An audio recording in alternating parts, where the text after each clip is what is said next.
શરીરમાં ખૂબ જ શક્તિ આપે, ગરમાવો આપે તેવું આયર્ન, કેલ્શિયમ અને પ્રોટીનથી ભરપૂર ખજૂરવાળું દૂધ બનાવીશું. સાથે સાથે ખજૂર ઉમેરતા જ જો દૂધ ફાટી જતું હોય, ઉકાળ્યા વગર આછું ને આછું જ રહેતું હોય તો તે લોકો આ વિડીયો જરૂરથી જોજો. હેલો ફ્રેન્ડ્સ, કેમ છો બધા? સ્વાગત છે તમારા બધાનું મારી ચેનલમાં. તો આજે આપણે ખજૂરવાળું દૂધ બનાવીએ છીએ, જેના માટે મેં અહીંયા 2 અલગ પ્રકારના ખજૂર લીધેલા છે. અત્યારે તમે પહેલો જે જોવો છો તે રેગ્યુલર ખજૂર છે, જે આપણે ચટણી બનાવવામાં ઉપયોગમાં લઈએ છીએ, અને બીજો છે કાળો ખજૂર, જે રેગ્યુલર ખજૂરના પ્રમાણમાં થોડો એવો ગળ્યો આવતો હોય છે અને પ્રમાણમાં પોચો હોય છે. હવે અહીંયા મોટું એક મિક્સિંગ બાઉલ લઈશું, જેમાં આપણે 10 થી 15 જેટલી ખજૂરની પેશીઓ ઉમેરી દઈશું, જેને હું આગળ ધોઈ અને ઠળિયાઓ કાઢી લઈશ. આ ખજૂર દૂધ બનાવતી વખતે હું અહીંયા 5 થી 7 જેટલા અંજીર ઉમેરીશ, જેથી કરીને અંજીરના પણ આપણને ફાયદાઓ મળે અને દૂધ થોડું એવું વધારે ઘાટું થાય. અંજીરની અંદરના જે કણીઓ છે, જે નટ્સ છે, જેના લીધે દૂધ એકદમ ક્રન્ચી લાગશે. હવે અહીંયા સારી રીતે તેને વોશ કરી લઈશું. તો ખજૂર અંજીર સારી રીતના ધોવાઈ ગયા છે, તેમાંથી મેં ઠળિયા પણ કાઢી લીધેલા.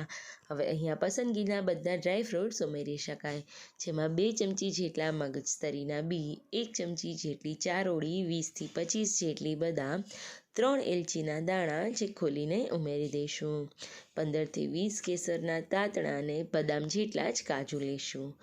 હવે આ બાઉલમાં હું અહીંયા હૂંફાળું જે રેગ્યુલર દૂધ હોય તે ઉમેરી દઈશ, અને આ બધી વસ્તુને સારી રીતે તેમાં મિક્સ કરી દઈશું, જેથી કરીને હૂંફાળા દૂધમાં ખજૂર અને અંજીર બંને સારી રીતે પલળી જાય. બદામ અને કાજુને પણ 15 થી 20 મિનિટ જેવો સમય લાગશે, પણ તે ખૂબ જ સરસ રીતના પલળી જશે અને તેની છાલ પણ આરામથી દૂર થઈ જશે. હવે અહીંયા આ બધી વસ્તુ મિક્સ થઈ જાય ત્યારબાદ તેમાં 1 ચમચી જેટલા ખસખસ ઉમેરી દઈશું, જે લાસ્ટમાં ઉમેરવાના છે. હવે ફરીથી તેને હલાવી અને ઢાંકણ ઢાંકીને 20 થી 25 મિનિટ માટે સાઈડમાં રાખી દઈશ. ત્યાં સુધીમાં આપણે જેમાં દૂધ બનાવવાનું છે તેને પણ બોઇલ કરી લઈશું. હવે અહીંયા કોઈ એક જાડા તળિયાવાળું પેન લેવાનું છે, જેમાં અડધા ગ્લાસ કરતાં પણ થોડું ઓછું પાણી ઉમેરીશું, જેથી કરીને દૂધ તેમાં ફટાફટ બેસી ન જાય. હવે જેટલા ગ્લાસ તમારે ખજૂરવાળું દૂધ બનાવવાનું છે તેટલા ગ્લાસ દૂધ ઉમેરી દઈશું. આ દૂધ આપણે ઘરે જે રેગ્યુલર આવતું હોય તે જ લીધેલું છે. અહીંયા કોઈ ફૂલ ફેટ મિલ્કની બિલકુલ જરૂર નથી. હવે દૂધ સ્લો ફ્લેમ પર ગરમ થઈ રહ્યું છે ત્યાં સુધીમાં આપણે ચેક કરી લઈએ. તો અહીંયા આપણા જેટલા ડ્રાયફ્રૂટ્સ હતા તે સારી રીતના પલળી ગયા છે, તો મિક્સર જારમાં ઉમેરી અને તેને ક્રશ કરી લઈશું. ક્રશ કરતી વખતે ખાસ ધ્યાન રાખવાનું છે, એકદમ સરસ એવી પેસ્ટ બનાવી લેવાની છે, જેમાં કોઈ પણ ડ્રાયફ્રૂટ અધકચરા ન રહે. હવે અહીંયા જે આપણે દૂધ ઉકળવા રાખેલું હતું તે પણ સરસ રીતના ઉકળી ગયું છે, અને આવી રીતના તેના પર બબલ્સ આવવા લાગ્યા છે અને મલાઈ પણ વળી ગઈ છે. હવે આની પેસ્ટ તમે જોઈ શકો છો, આટલી જે રેગ્યુલર હોય તેવી જ રાખીશું. વધારે તેમાં ડ્રાયફ્રૂટ પણ નથી દેખાતા અને એકદમ પતલી પણ નથી કરી નાખવાની, જેથી કરીને આને તમે એરટાઇટ કન્ટેનરમાં ફ્રીઝરમાં 6 થી 8 મહિના સુધી સ્ટોર કરો તો પણ આવીને આવી જ રહેશે. હવે મેં અહીંયા 4 મોટા ગ્લાસ જેટલું ખજૂર દૂધ બનાવવા માટે થઈને 2 મોટી ચમચી જેટલી આ પેસ્ટ ઉમેરેલી છે. હવે એકવાર તમે જ્યારે પેસ્ટ ઉમેરશો ત્યારે બીજા બધા ડ્રાયફ્રૂટના લીધે આ ખજૂર દૂધ ફટાફટથી જાડું થતું જશે.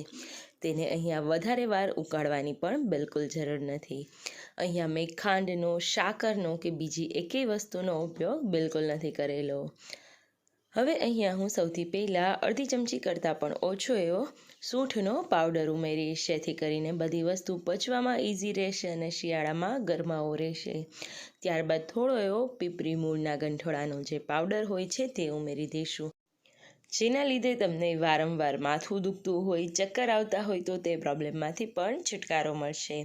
હવે 2 થી 5 મિનિટ આપણે તેને ઉકળવા દેવાનું છે. વધારે વાર અહીંયા ઉકાળવાની બિલકુલ જરૂર નથી. તો તૈયાર છે એકદમ હેલ્ધી ટેસ્ટી એવું ખજૂર દૂધ, જેને આપણે સર્વ કરીશું.